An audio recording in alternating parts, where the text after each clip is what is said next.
एक घना और सुंदर जंगल था जहाँ बहुत सारे जानवर रहते थे।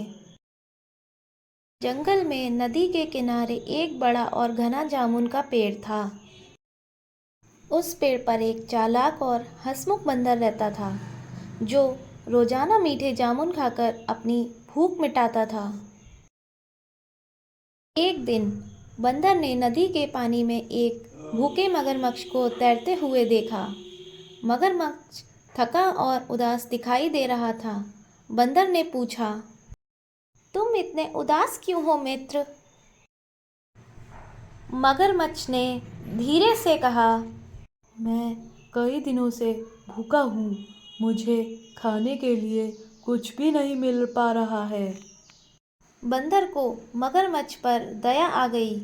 उसने सोचा कि क्यों न वह अपनी जामुन का थोड़ा हिस्सा मगरमच्छ को दे दे। उसने एक पका हुआ मीठा जामुन मगरमच्छ की ओर फेंका और कहा, लो, इसे खाओ, ये बहुत स्वादिष्ट है। मगरमच्छ ने जामुन खाया और उसका स्वाद लेते ही उसकी आंखों में चमक आ गई। उसे जामुन बहुत पसंद आए।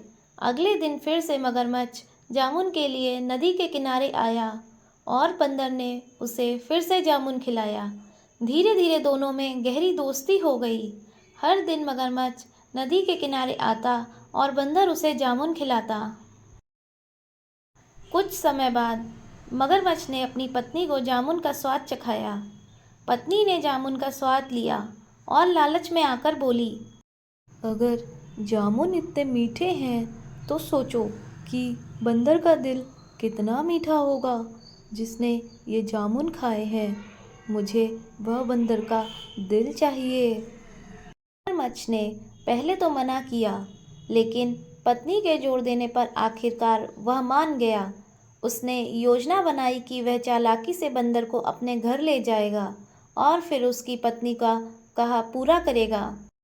अगले दिन मगरमच्छ ने बंदर से कहा, मित्र, मेरी पत्नी ने तुम्हें अपने घर पर खाने पर आमंत्रित किया है। तुम मेरी पीठ पर बैठकर मेरे घर चल सकते हो। बंदर ये सुनकर बहुत खुश हो गया और उत्साह के साथ मगरमच्छ की पीठ पर बैठ गया। मगरमच्छ उसे नदी के बीच में ले गया और फिर धीरे से अपनी योजना बताई। मित्र, मुझे खेद है, लेकिन मेरी पत्नी को तुम्हारा दिल चाहिए। यह सुनकर बंदर चौंक गया, लेकिन उसने बिना घबराए अपनी चालाकी का इस्तेमाल किया। उसने शांत स्वर में कहा, अरे मित्र, काश तुमने पहले ही बता दिया होता। मैं तो अपना दिल पेड़ पर ही छोड़ आया हूँ। हमें वापस चलना होगा ताकि मैं अपना दिल ले सकूं। मगरमच्छ उसकी बातों में आ गया और उसे वापस पेड़ पर ले गया।